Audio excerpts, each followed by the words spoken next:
guys! Tara, gawa tayo ng bouquet para sa Teacher's Day. Bukas na yarn. Kanina ngang umaga ay nagpunta na ako dun sa grocery na bibilhan ko sana ng chocolate na ibibigay ni kuya para sa teacher niya. Kaso nga naman, ubos na. Ay naku. Bukas na yon, so gahol-gahol ang person.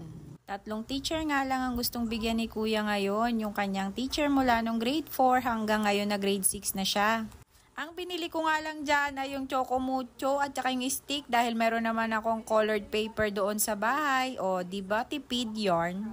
Pinagdikit-dikit ko na nga din yung mga chocolate doon sa stick at nilagyan ko ng scotch tape doon sa likod niya para hindi na maghihiwa-hiwala yan kapag ilalagay ko dito sa papel.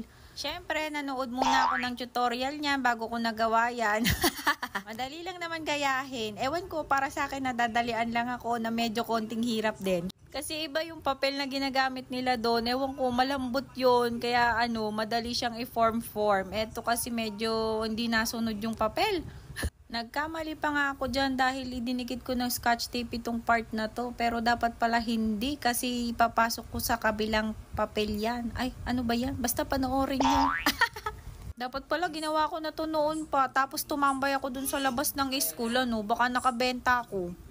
Ayan na, nagmumukha na siyang bouquet. Siyempre, pag didikit-dikitin lang natin yan gamit yung scotch tape. Alangan. Struggle ang person sa pagdidikit kasi naman yung electric pan eh. Tip, dapat meron kang scotch tape dispenser kung gagawin mo to o kaya maggupit ka na ng maggupit para hindi ka na nahihirapan kada gupit-gupit ng scotch tape kapag kailangan mo na.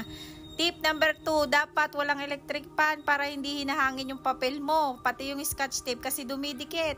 Number 3, dapat nakaready na rin yung mga color combination na gagamitin mo rito para naman hindi ka na maghanap-hanap kung ano ba yung magandang kulay na kasama ng isang kulay na ginamit mo, di ba? Lalaki nga yung pagbibigyan niya nito, so ito na lang yung napili kong kulay, light blue na may pagka-blue violet and then itong ang lavender. Ay basta, yan na yun. Dito sa kamay niya, ganyan-ganyan ninyo lang, fold-fold nyo pero wag nyong itutuloy yung pagpo-fold para medyo umbok-umbok siya. Oh, di ba? May design-design siyang ganyan.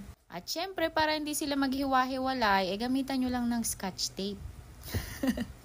Tapos, meron nga akong tirang ribbon din syempre, no choice, pink. Ito yung ribbon na ginamit nung birthday ni Skyla. Ay, binyag pala ni Iska. Kaya ito lang. So, pasensya na. Kahit boy, pink pa rin.